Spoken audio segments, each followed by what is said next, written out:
El aguinaldo significa regalo que se da en Navidad o en la fiesta de la Epifanía, manifestación de Dios al mundo. Regalo que se da en cualquier ocasión, villancico de Navidad.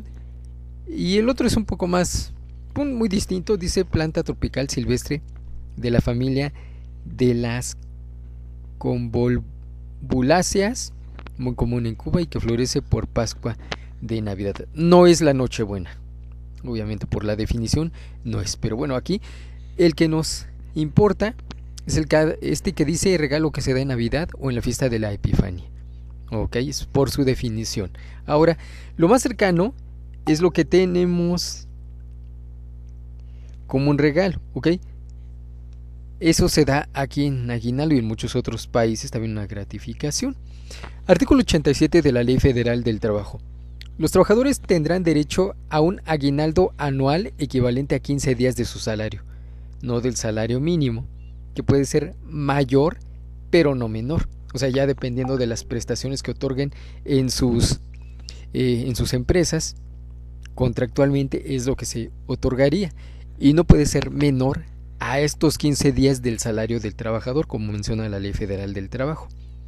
Ahora bien, cuando el trabajador no haya cumplido un año de servicios, porque se otorga por año, entonces día con día el trabajador va devengando esta prestación de aguinaldo. Por eso dice que cuando no hayan cumplido todo el año, se le pagará la parte proporcional de todos los días devengados en el ejercicio y de ahí se obtendrá cuánto le correspondería. Tengo aquí un ejemplo, un trabajador que entra el 1 de enero o inicia con la empresa, o sea, a lo mejor ya estaba ahí en la empresa 1 de enero de este año y se fue el 31 de agosto con un salario mensual de 11,000. Entonces, del 1 de enero al 31 de agosto completa 243 días. Y si lo buscamos en equivalencias, son 9.99 en proporción. O sea, en lugar de 15 días de aguinaldo, este se va a llevar 9.99, casi 10 días. Estos son 3.661.64. ¿De dónde salió? Los 11,000 entre 30, por tomar un estándar, ¿no? Nada más para tener el equivalente diario, nos da 366.67. Lo multiplicamos por 15 y nos da 5,500, que es el monto del aguinaldo que le correspondería por cada año. Lo dividimos entre 365 y nos dice este cálculo que diariamente estaría este trabajador devengando 15.07 pesos. O sea, por cada día de trabajo 15.07. Esos 15.07 lo multiplicamos por los 243 que fueron los que acumuló efectivamente trabajados y nos da 3.661.64. Sí, esto es cuando el trabajador se va antes del 31 de diciembre de la empresa. Obviamente en su finiquito se lo tenemos que incluir. Ahora bien, ¿qué pasa si entra con posterioridad al 1 de enero? O sea, no estaba con la empresa, lo contratamos y en mi siguiente ejemplo, el trabajador tiene una fecha de ingreso del 15 de abril del 2020 con un salario mensual de 9,000 pesos. Entonces, del 15 de abril del 2020 al 31 de diciembre, esta persona acumuló 260 días. Entonces, en equivalencia, son 10.68 días de aguinaldo, lo que nos da 3.205.48. Hacemos el cálculo para llegar a estos 3.205.48. Los 9,000 entre 30 nos da 300, por 15 nos da 4,500, que es lo que percibiría de un año completo. Lo dividimos entre 365 y determinamos que diariamente el trabajador devenga 12.33 pesos. Esos 12.33 los multiplicamos por los 260 que fueron los días trabajados en el año y así llegamos a los 3.205.48 que son el aguinaldo que va a percibir de forma equivalente, proporcional. ¿Ok? Estos son para ejemplos de trabajadores del sector privado. Hay una separación para los trabajadores del Estado. Ellos tienen otra forma de determinarlo. De hecho, el 42 bis de la Ley Federal de los Trabajadores al Servicio del Estado dice: los trabajadores tendrán derecho a un aguinaldo anual que estará comprendido en el presupuesto de egresos, el cual deberá pagarse, fíjense, en un 50% antes del 15 de diciembre y el otro 50% a más tardar el 15 de enero, y que será equivalente a 40 días de su salario mínimo, sin deducción alguna. Bueno, pues ese es su beneficio. Recién se acaba de notificar, ¿no?, que se les va a adelantar para este año 2020 el aguinaldo a los trabajadores del sector público. Bueno, está bien. Cuando el salario se fije por unidad de obra y en general cuando el trabajador tenga un salario variable, se deberá tomar como salario el promedio de las percepciones obtenidas en los 30 días trabajados antes del nacimiento del derecho. Si en este lapso hay un aumento del salario, se tomará como base el promedio de las percepciones obtenidas por el trabajador a partir de la fecha del incremento. ¿Sale? Aquí hay una tesis. Es la número... Bueno, aquí dice apéndice 2000, tomo 5, trabajo, jurisprudencia, página 24. Bueno, aquí dice: aguinaldo, salario base para la cuantificación. Me voy a brincar hasta la parte importante y dice: no es el salario integrado el básico para cuantificar el aguinaldo. O sea que el aguinaldo se te otorga en 15 días de tu salario ordinario, no integrado. Con la diferencia, pues, que sabemos que el salario integrado incluye todas las demás prestaciones que se le otorga al trabajador. Es el integrado. Y el ordinario, el que contractualmente sabemos que va a percibir periodo a periodo. O sea, si le pago semanal, pues entonces tendrá un salario ordinario semanal, ¿sí? Si le pago quincenal, bueno, pues entonces tendrá un salario ordinario quincenal. Es el que va a percibir líquidamente en cada nómina. En el caso de los agentes de comercio, de seguros, vendedores, viajantes, propagandistas o impulsores de ventas y otros semejantes, son trabajadores de la empresa o empresas a las que preste sus servicios.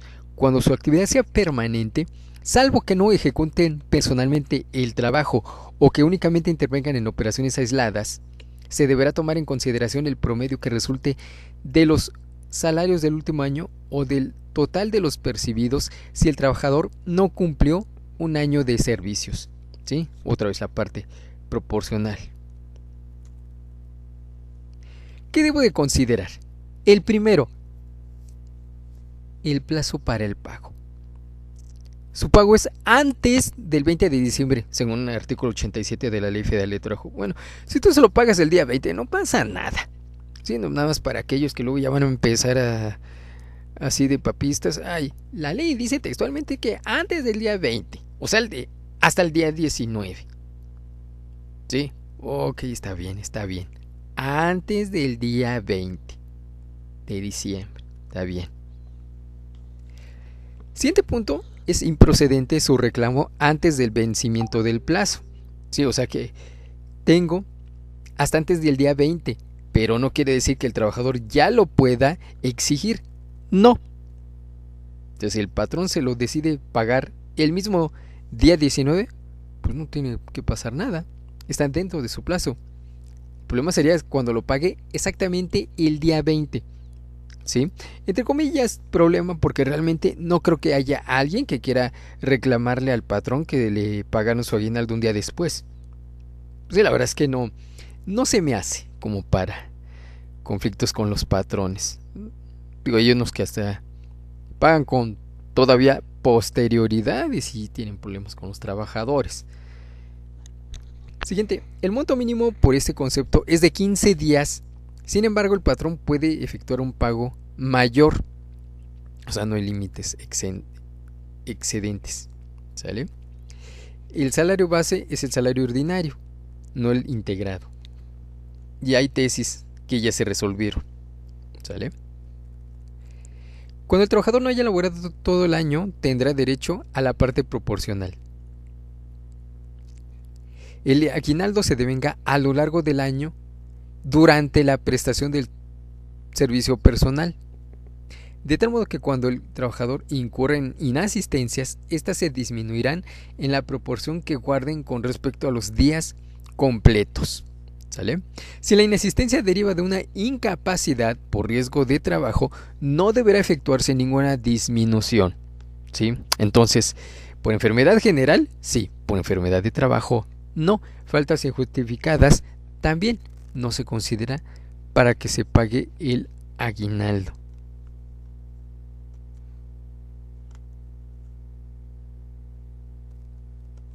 Los patrones tendrán derecho a descontar del importe de las prestaciones contractuales que deben cubrir directamente las cuantías correspondientes a las prestaciones de la misma naturaleza otorgadas por el Instituto, artículo 24 de la Ley del Seguro Social. Fíjense, aquí hay un detalle aquí siempre nos podemos meter en problemas por gente que tenga alguna opinión en contrario, y está bien por algo. Si yo le pago al trabajador, aun cuando se haya ido de incapacidad, no pasa nada. No pasa absolutamente nada. Simple y sencillamente le pagas lo que tu cálculo te dio ya, sin ningún problema. Ahora bien, ¿por qué es un malestar para algunos? Ok, porque ¿quién me otorga o quién manda la obligación de pagar aguinaldo? La Ley Federal del Trabajo, ¿no? ¿Quién lo paga? El patrón. Pero hay un detalle aquí. Cuando por alguna razón el trabajador se va, no sé, de incapacidad, en la indemnización que le otorga el Seguro Social se va a salario integrado, ¿no? ¿Y qué integra el salario? Pues la cuota diaria, prima vacacional y el aguinaldo. Eso es lo que se integra en el salario. Entonces, al integrarlo, ya está incluyendo el aguinaldo en cada uno de los pagos de nómina. Por lo tanto, cuando el trabajador se va de incapacidad, le pagan a salario integrado. Entonces, la proporción de esos días que no está yendo a su empresa a trabajar, esa parte, esa proporción de aguinaldo, ya se lo están pagando. Sí, se lo está pagando la empresa. O el mismo Seguro Social, ¿no? En la indemnización. ¿Sí? Entonces, ya el trabajador lo está percibiendo. Por eso es que te vas de incapacidad o tienes faltas y demás. Cuando te vas de incapacidad, si te lo quieren descontar, es porque también están considerándolo dentro de estas indemnizaciones que te da el Seguro Social. ¿Sí? Entonces, pues en teoría, no se está duplicando. ¿Ok? Respecto de las inasistencias a las que incurre el trabajador, ya sea que las justifique o no, el patrón se encuentra facultado para pagarle el aguinaldo de forma proporcional. ¿Sí? Entonces, no va a trabajar, falla en el día de trabajo, no lo trabaja, por lo tanto, no devengo aguinaldo y cualquier otra prestación contractual. Ok, entonces en esta parte, como ya dijimos, faltas o injustificadas o con goce de sueldo, el patrón puede quitarle la parte proporcional. Aquí hay una tesis, para que eso quede más claro, 5726 diagonal 74, dice aquí: las faltas de asistencia injustificadas o justificadas facultan al patrón para pagar en forma proporcional el aguinaldo. ¿Sí? Entonces, aquí me lo dice, ¿eh? Y una tesis ya sea aislada o de jurisprudencia, son casos resueltos. Por eso ya sabemos o entendemos aquí cuál sería el criterio de la autoridad para seguir con su forma de trabajar. ¿Sale? Ahora, sobre las ausencias por incapacidad. Esto es muy importante, ¿eh? Porque eso sí, es una pregunta que toda la vida la van a hacer. No la misma persona, pero si no es en un lugar, es en otro, pero siempre alguien tiene la duda. ¿Qué pasa por las ausencias de las trabajadoras por razón de incapacidad? Cuando se van por maternidad. Dice aquí, las mujeres durante el embarazo no realizarán trabajos que exijan un esfuerzo considerable y signifiquen un peligro para su salud en relación con la gestación. Gozarán forzosamente de un descanso de 6 semanas anteriores a la fecha fijada aproximadamente para el parto y 6 semanas posteriores al mismo, debiendo percibir su salario íntegro y conservar su empleo y los derechos que hubieran adquirido por la relación de trabajo. ¿Sí? Entonces aquí el aguinaldo no se descuenta, aunque la trabajadora se vaya de incapacidad, no vaya a trabajar, como quiera que sea, la Ley Federal del Trabajo lo prevé. Por lo tanto, si tú tuviste inasistencias por cuestiones de salud, en este caso maternidad, no te preocupes, no pasa nada, no te los van a descontar, ¿sale? No te pagarán en forma proporcional. Aquí tengo un desglose de 5 trabajadores y el importe de pago por concepto de aguinaldo, ¿sí? Aquí están algunos con días laborados, otros solo ordinario. Algunos tienen menos días laborados. ¿Por qué? Porque a lo mejor tuvieron inasistencias que no justificaron o que por alguna razón se les están descontando. ¿Sí? Ya tenemos aquí en proporción, el primer trabajador tiene 5,000 pesos, el segundo 5,424.66, el tercero 3,989.04, el cuarto 320.55 y el último 1,500 pesos. ¿Sí? Ese sería el reparto del aguinaldo a los trabajadores.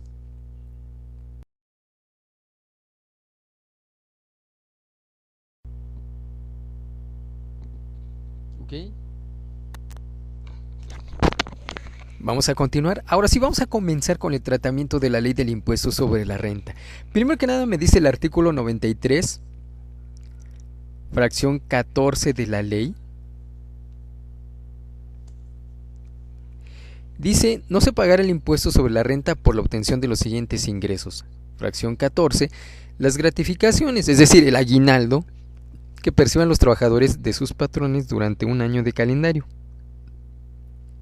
hasta el equivalente de, miren, textualmente dice, del salario mínimo general del área geográfica del trabajador elevado a 30 días, cuando dichas gratificaciones se otorguen en forma general. Ok, ¿por qué resalto esto? Porque esto ya no es aplicable, eso está en la ley del impuesto sobre la renta, pero lo correcto es la UMA, o sea, el exento del aguinaldo serían 30 veces la UMA.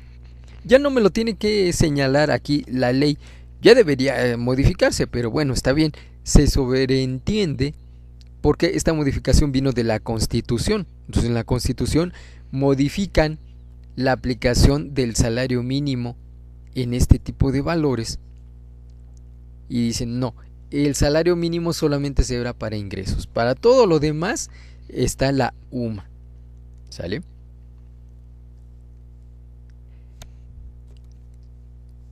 Para eso aplicamos la tarifa del artículo 96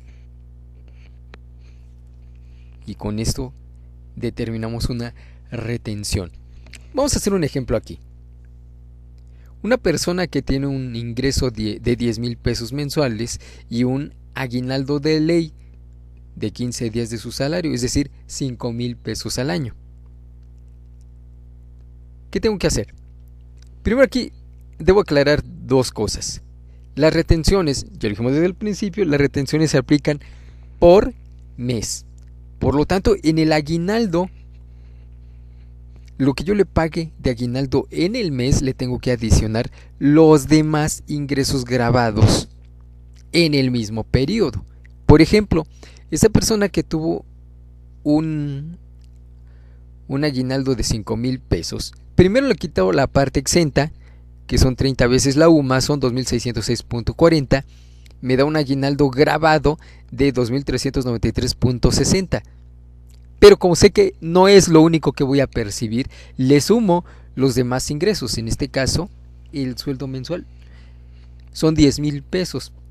Y el aguinaldo grabado de 2.393.60, entonces le sumo los 10,000 pesos, que es el ingreso de este trabajador, y tendrá una base gravable de 12.393.60. Le aplico la tarifa del artículo 96 a los 12.393.60, le quito el límite inferior de 12.009.95, me da un excedente de 383.65, lo multiplico por el porcentaje sobre el excedente de 21.36 y me va a dar 81.95, más la cuota fija 1.271.87 me va a dar un impuesto de 1.353.82 pesos. ¿Sí? Entonces este sería el cálculo de la retención de una persona que obtiene ingresos por aguinaldo, pero también tiene un salario y se está acumulando para determinar un impuesto sobre todos estos ingresos acumulados. ¿Ok?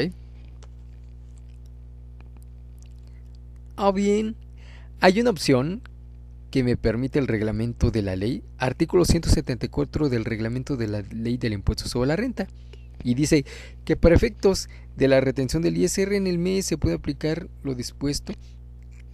Miren, el texto de este reglamento para seguir el procedimiento es un poco complicado.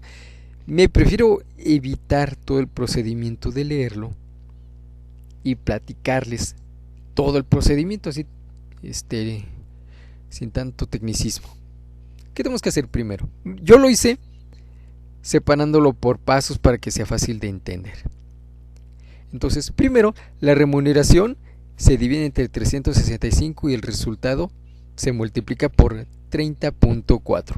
Al dividir entre 365 obtengo un equivalente diario, y ese equivalente diario a multiplicar por 30.4 tengo en equivalente mensual. No pierdan de vista este concepto, el equivalente mensual, para algunos detalles que vamos a ver. A la cantidad obtenida se le adiciona el ingreso ordinario del trabajador mensualmente. Sí, entonces es su ingreso, ¿cómo se le diría? Contractual, sí, en el nominal, el ordinario. Ok, entonces el equivalente mensual más el salario mensual sería una sola base. Primer base o impuesto 1. Le aplico la tarifa del artículo 96, me va a dar un impuesto, y luego hago otro procedimiento. Al sueldo mensual ordinario le calculo el impuesto sobre la renta. Entonces este va a ser mi segunda base, mi segundo impuesto. El primer impuesto menos este calculado me va a dar una diferencia entre impuestos. Este lo divido entre el equivalente mensual y me va a dar una tasa efectiva. ¿Sí?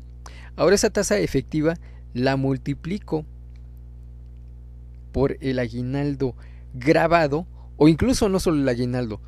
Este procedimiento me sirve también para la PTU, prima dominical, prima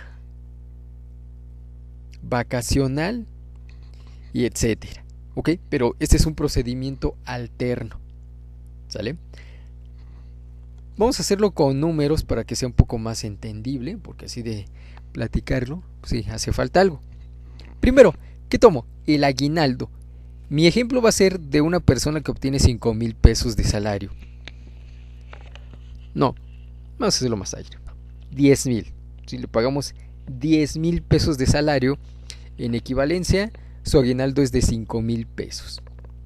Entonces, al aguinaldo de 5,000 pesos le quitamos la parte exenta, que son 86.89 por 30, 2.606.4, me quedan 2.393.6. Le sumo ahora sí el ingreso mensual y me va a dar 12.393.6. Ahora aplico el procedimiento alterno que me regala el reglamento de la ley.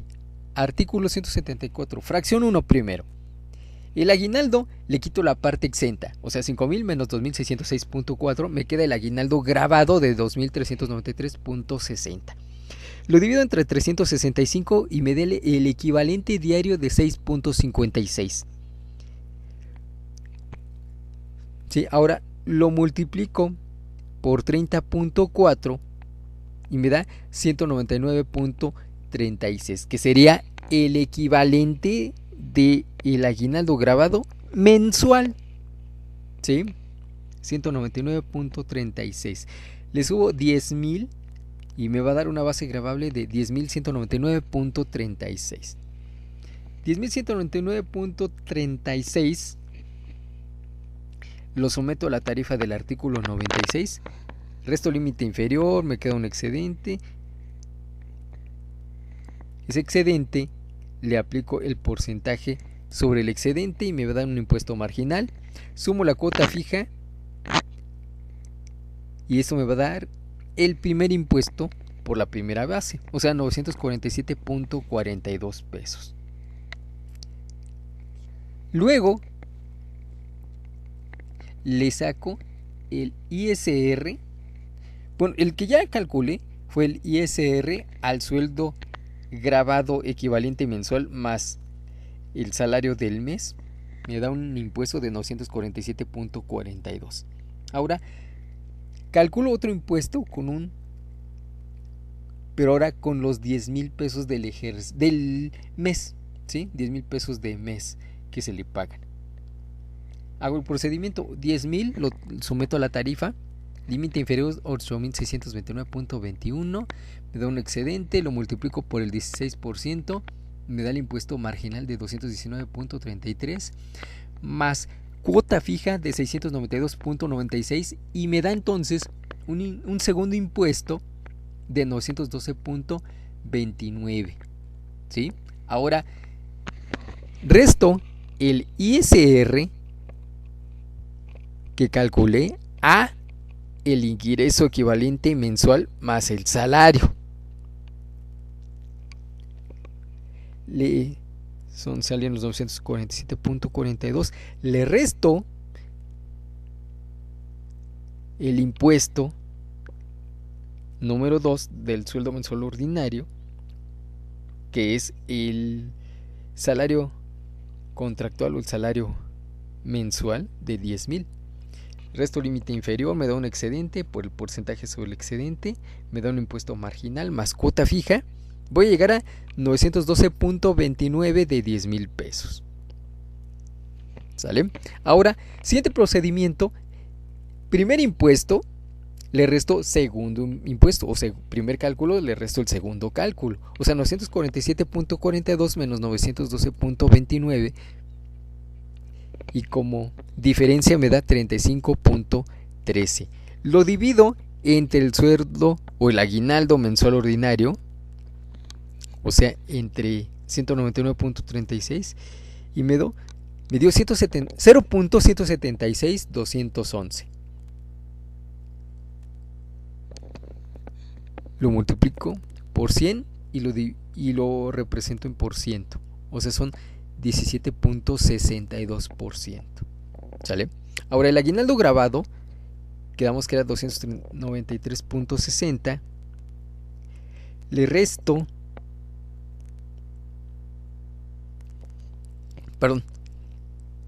lo multiplico por la tasa efectiva. O sea, el aguinaldo grabado es algo así como cuando veíamos ingresos acumulables e ingresos no acumulables. O sea, que es todavía todo acumulable. El aguinaldo grabado de 2.393.60 le aplico la tarifa, o la tasa más bien que acabo de calcular, 17.62 y me da 421.78. Ese sería el impuesto al aguinaldo en base al artículo 174 del reglamento de la ley, ¿sí? Ahora lo único que me falta es que a estos 421.78, que fue el impuesto por el aguinaldo, le sume el otro impuesto que también por este concepto se dio, que es el sueldo mensual ordinario.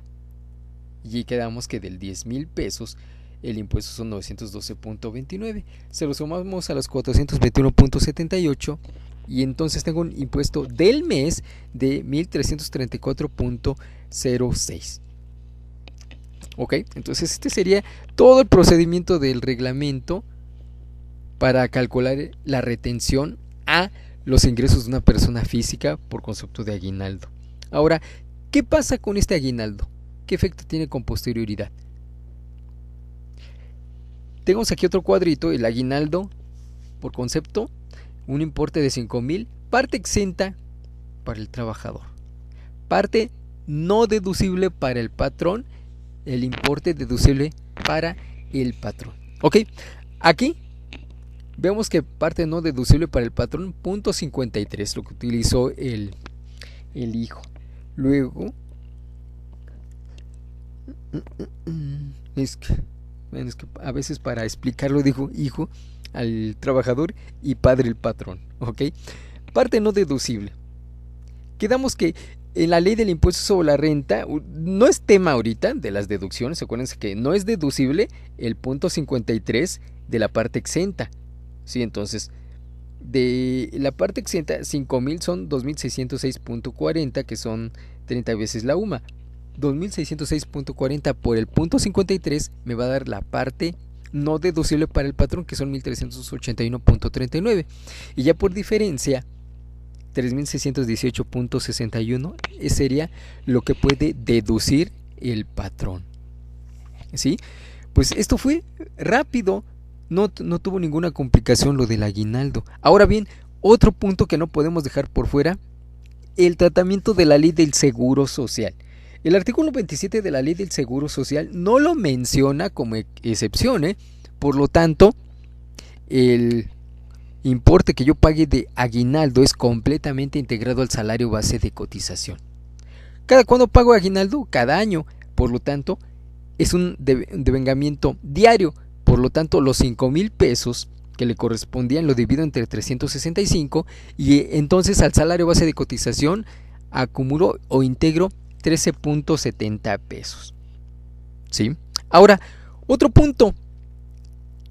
Para efectos de los impuestos locales, es decir, la Ciudad de México, el Estado de México, en cada uno de los estados. Hoy solamente voy a mencionar lo que corresponde al Estado de México. Entonces, en el caso del Código Financiero del Estado de México, el artículo 56, y bueno, ya te hablamos de la Ciudad de México, dice que están obligados al pago de este impuesto las personas físicas y jurídicas colectivas, o sea, morales, incluidas las asociaciones en participación, ya quedamos por qué se tienen que incluir, que realicen pagos en efectivo o especie por concepto de remuneraciones al trabajo personal prestado dentro del territorio del Estado, independientemente de la denominación que se le otorgue. Para efectos de este impuesto se considerará remuneraciones al trabajo personal las siguientes, y me voy a brincar hasta la fracción quinta y dice pagos de gratificaciones y aguinaldos. ¿Ok? Entonces aquí expresamente sí me señala que por el pago de aguinaldos sí tengo que pagar el impuesto local, o sea, el impuesto sobre nóminas, o en otros casos impuestos sobre erogaciones al trabajo personal y demás, como lo llamen en su localidad. ¿Ok? Dice aquí en el artículo 59 del Código Financiero del Estado de México no se encuentran exentos los pagos por concepto de aguinaldo, así que por estos pagos se estará obligado a pagar un 3%, que es la tasa aplicable al impuesto sobre erogaciones. Ahora, en el Distrito Federal, el artículo 156 del Código Fiscal de la Ciudad de México se encuentran obligadas al pago del impuesto sobre nóminas las personas físicas y morales que en Distrito Federal, o sea, estamos hablando de Ciudad de México, realicen erogaciones en dinero o en especie por concepto de remuneraciones al trabajo personal subordinado independientemente de la designación que se les otorgue. Para esos efectos, se considerarán erogaciones destinadas a remunerar el trabajo personal subordinado las siguientes. Me brinco también hasta la fracción quinta y dice gratificaciones y aguinaldos.